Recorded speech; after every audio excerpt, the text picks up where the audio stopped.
Shalom. Shalom, family. Um, we want to talk a little bit about these last days and what's going on, and we have titled this one, Noah was looking real crazy to everybody until the flood came. Mhm. Well, before we get started with that, though, we just wanted to let you all know that, as you see, we are not at home. We are at home, but we're not at home.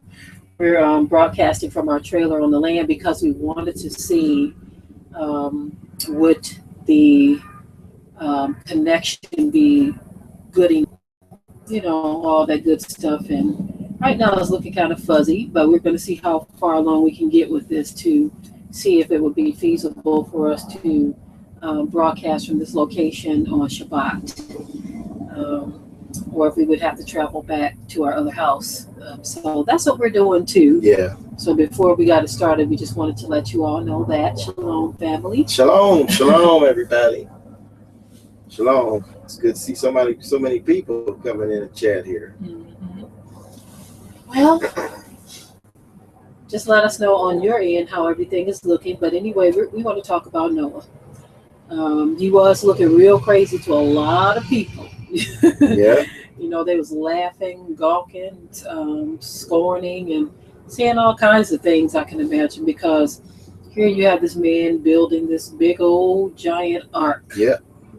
And all these people looking around, he's letting them know. It's kind of like he was, hey, yo, storm coming. It's a storm coming, y'all. Get ready, get ready, get ready. There's a storm coming. And they were like, look at this crazy old man. Yeah.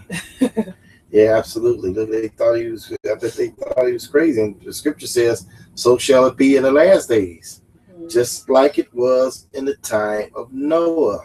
So a lot of people are going to be doing things, and they're going to look at you like you're crazy when you begin to prepare for what's coming. They're going to look at you like you're crazy. You see, but when stuff starts to happen, then everybody's going to see why it was important what Noah was doing. You see. Mm-hmm. Yeah, like in today's time, believe it or not, we've had people say some very strange things to us. And one of those things was, what is the point in buying land? The government can take it anyway. And another person said, how do you know your seeds are even heirloom? How do you know this? So what do you suggest we do then? Do we not buy land because someone could take it from us? Do we not attempt to buy good seeds because they might not be what they're, so what do we do? All of these things are preparation things. So for those of you who say that, what's the point in all of this? What's the point in all of that? What do you suggest? Because we know the flood is coming. We know the storm is coming, as it was in the days of Noah. You're going to always have people who are going to say these things in opposition to what you are doing. That's right. And I'm always just left wondering, what do you suggest that we do? Since things today are going to be like they were in the days of Noah, are you going to be one that's helping to build the ark so that you can board it? Or are you going to be one of those gawking and saying, what are you doing all that for? You see? Yeah, exactly. We just got to keep in mind that, of course, we know that the Most High is going to make a way for a lot of us during those times when things go crazy. But at the same time, do that mean that if you know that do that mean don't put up any water? You know what I mean? That'd be, well, I know the Most High going to get me through it, so I know the drought is coming. He's going to help get me through it, so I can just drink all the water I want right now and worry about that later. When actually we should prepare. If we know what's coming, we should try to do the best we can to prepare and make ourselves ready, and that's, just prepare, any kind of way that you can prepare, do so, if it just means, one thing I noticed, I was talking with a brother today, and his brother says, he said, he remember when Katrina hit, and not Katrina, the one after Katrina, which was Rita, Hurricane Rita. And he was in an area where they evacuated people, right? Mm-hmm. And he said he had money. He said, but when he went to the store to buy something, there was nothing there to buy. Nothing to buy, yes. Wow. You hear that? Got the money, but there's nothing to buy. Mm-hmm. See, what good is your money if ain't nothing there for you to buy? Exactly. So then, while you got the money, you should really try your best to get the things that you need to get while you have the money. You know, if that means stocking up on some water, you know, just to get you through a hard time, do that. Stock up on some water. If that means getting yourself a water catcher, you know, if average person live in some type of home, right? Mm-hmm. Do you not know how much water run off the roof of that home, you know, when it rains? Mm-hmm. So if you had a way of catching that water and storing that water can be valuable one day, you know, extremely valuable. Absolutely. And I think about how we as a people are always the ones that are last to do anything in terms of preparation. We have a lot of excuses, and the whole idea of waiting on the Most High. I understand having faith and waiting on the Most High, but the Most High, He expects us to use our brain. You see, that's right. A lot of people like to use certain scriptures to get out of doing things. You know, Yah will make a way and all this other stuff. But think about this for a moment. The disaster that just hit Haiti, they said that the damage by this hurricane is actually worse than what the earthquake did. That's right. And the death toll is pretty high and rising. Now, those are our people down there. You see, that's Judah. So all of these people who like to sit back and say, Yah will make a way, while you sit back on your keister and do nothing. And you sit back and you make and all of this other stuff. Think about the time of Pharaoh when he had the dream and Joseph gave him the interpretation of his dream. Joseph told him, hey, man, in the time of plenty, store up so that during the time of drought, we got plenty. You see? And so all of this stuff about Yah will make a way, that to me is just a lazy man's way out. That's a lazy woman's way out. That's your way of saying, look, I don't want to do nothing. I don't see that stuff happening right now. Yeah. I don't see no flood coming. I don't see no rain, no storm. So therefore, I'm going to sit back. I'm not going to do anything. I'm going to question why you're saving seeds or why you're buying seeds. Are your seeds heirloom? Mm-hmm. How do you know they are? Why are you buying land? What are you raising chickens for? If people only could see the future, they wouldn't say such nonsense. Yeah, you know, it's something to say, Yah will make a way. And then things start happening all crazy and everything. And you talk to Yah and he says, well, I made the way for you to buy some or all this happened and you refused to do it, saying that I was going to make a way, you know, but I made the way. You just didn't go the route that I made. You thought it wasn't my way, you know. And sometimes I think we just, I know because I remember reading about Revelations and things happening in Revelations 5 years ago, 30 years ago. I remember me and a friend of mine were looking in the book of Revelation. We were young. I was actually before then, it's more than 30 years ago. It's probably more like 35 years ago. We were teenagers, and I told the guy, we were like, man, I don't think this guy's going to take 5 years. You know, but we were saying it because just looking at the things in Revelations, we didn't have nothing out here in the world to look at. Right. And so now, looking out in the world, there wasn't no waters turning red 35, 40 years ago, you know? If it wasn't that many. It wasn't enough to make it national news, CNN and other newses, you know? It wasn't enough to make these places, but it's like now we're hearing of mass animal deaths all over the world. Just crazy things that have happened over the last 10 years that have been greater than anything we've ever seen. All these volcanoes, there's never been a time on the face of this earth where this many volcanoes have erupted. We're talking about anywhere, probably over 100 volcanoes have erupted over the past 2 to 3 years, no doubt, you know?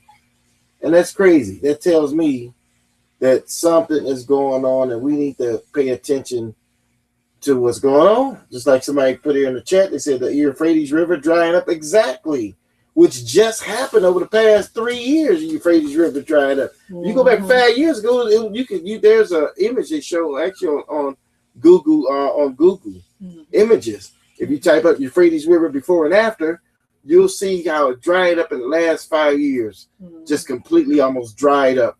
And so that being said, it's different than the way it was 25, 30, 35 years ago. There wasn't anything really going on. All you heard was rumor wars and rumors of wars. Now all the intricate stuff that was written in Revelations is coming to pass. Yes, we're starting to see an increase in that. That's right. When we come to you, we talk to you about these things, family. It's for you to take heed. Okay, there's blood running warm in your vein, and while there's ease and comfort. That's right. You know, not everyone is living in ease and comfort right now, but when I say ease and comfort, it's no big deal for any of us to go to Walmart and buy containers of water. You know, you can go up buy a carton of eggs right now if you want to at a reasonable price, although reasonable today is quite expensive to what it was a few years ago. But we're not talking about a carton of eggs costing you $10, $20, right? It hasn't gotten to that point. And so things right now are easy. So a lot of people just can't fathom in their minds that they have to prepare for anything. And one of the mindsets that our people have got to get rid of is I'll put it to you this way. We have these issues with each other, right? Yeah. These issues make it difficult for others to want to even deal with you. Because of the time we're living in, I think we should all just humble ourselves, right? You don't want to be in a position to where someone tolerate being around you. So if things were rough, that people would not even want to deal with you because your attitude is like a swing shift. I mean, you're up today, down tomorrow. And it's okay to be up and down in terms of, okay, you might not feel the best today, but some of us wear our attitudes on our sleeve to where you make other people suffer with it. And some people just say, you know, I don't want to deal with that. So there's more to this thing than just, oh, let's come together, right? Right. If you are the kind of person that's not agreeable, you're disagreeable, you're smiling one day, you're frowning the next day, you're speaking to somebody one day, you're not speaking to them the next day, you're haughty and high-minded one day, and another day you have a conversation. People say, you know what? This is why I don't want to deal with our people. You know, more and more, it seems like everybody in the world don't want to deal with Black people. You got white folk, Asians, Latinos, Arabs, and even Black folk.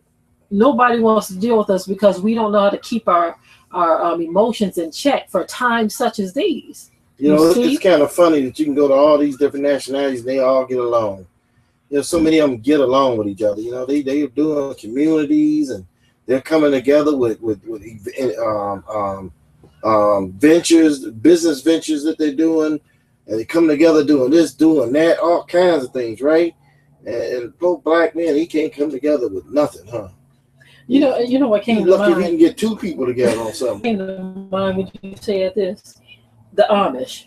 Yeah. Now the Amish communities, when these people come together, they do it right. Okay. Yeah. Not only do they acquire land and they live off grid, they are pretty much off grid people. Okay. Yeah. But they also come together in business. Yeah. I remember we bought these cedar chests almost 15 years ago, maybe more than 15 years ago. But these cedar chests, we paid X amount of dollars for them. They were selling cedar chests. They sell their jarred foods. They sell vegetables. They sell sewn objects. They sell handcrafted objects. They build structures. They do all kinds of things. And it's not just one fella or one family. It's a group of them working together to the point where they even sell Amish chicken up in Michigan. I don't know if they sell it in some of your areas, but they even sell Amish chicken. They have their own people. When people think Amish, they think wholesome. Yeah, you see. But what's wrong with us? What is wrong with us? Something as simple as coming together to say, hey, let's help each other. Let's take care of each other. Let's love each other. Let's look out for each other. Yeah. You got people looking at you from across the way, people looking over, whispering behind your back and talking and doing all of this. We can't function like that, family. Why don't we take notes from these other nations? These other nations are saying, look, we ain't got time for that. Our kids are hungry. Our kids need a place to lay their head. We need money circulating by making these objects that we can sell to those other people, you know, they sell to the other people. Yeah. And this is how they keep their communities thriving. Yeah. So we as a people, we got to get ourselves together. You see, we've got to get ourselves together. I'm thankful. We're sitting right now inside our trailer. And one of the families that we have right here, right now, they are such a hardworking family. I'm looking over there working and handling their business right now. We're looking at them. The families, everyone works together. And I thank the Most High that this particular family decided to join us because they are definitely hard workers. They're training their children just like we train our children. Our children are trained and taught that hard work is the only thing you have. You have to take care of yourself. You have to take care of your family. And to see another family that's just like that, we are really thoroughly pleased, and we thank the Most High for it. Just looking at everyone working together, that's what it's all about, family. Yeah, and they're hard workers too. Mm-hmm. Very hard workers. The young boys are working like men. I'm talking about young boys that are our older boys. They young. 10, 11, and 12 working like. One of them is 6. 6 years old. Young boys, 6, 8, and 10 or 12 or something. We don't know their ages. We don't know their ages, but these boys working like men, lifting 80-pound bags of concrete up and carrying them. Like I'm sitting there looking like what? It was the 8-year-old. Their 8-year-old was lifting the 80-pound bag, and like my husband said, he was telling the dad, I don't think he knows that he's a little fella. Yeah, I mean, he just lifted it and he's handling his business. Yeah, like I can kid it. He wasn't complaining. Oh, it's too heavy. Like most kids do, picking that bag up and going. So yeah, I thank the Most High for this family. That the Most High allowed to be a part of what we're doing. But I tell you, it's amazing. Thing. It sure is. It's a beautiful thing. We want to really make sure that this camera and everything was going to record good enough so that we could do our broadcast from here on Shabbat, because we're trying to figure out how we're going to do this. We don't want to have to keep going back and forth every Shabbat to record and to come live before you all. So sometimes we may, because we still have to take care of the other place until we can make other arrangements. But we just wanted to see if this would be an option for us in the event that we couldn't broadcast from here. But the first time testing it, and so far so good. It looks a little fuzzy, but hey, I think it might not be fuzzy. Maybe because of this here. How it's viewing for us. See how well this looks for us. But are you all hearing us good? Is it looking good to you all? Well, I didn't see anything in the chat that anything was looking bad. So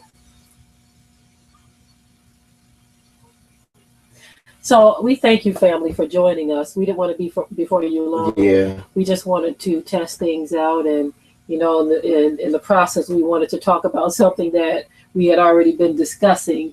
And I'm glad to see on this afternoon, it was 183 people to join us on this, unplanned broadcast. We just wanted to test things out, but also encourage you, family, to start working on yourself in terms of your attitudes and your ways and stuff like that, because you don't want to be in a position where no one wants to work with you or deal with you because of your attitude, because in this day and time, we need to know that we can depend on each other, and to expect people to put up with things such as that, you don't have to, because you don't want the peace and shalom of a project to be in us.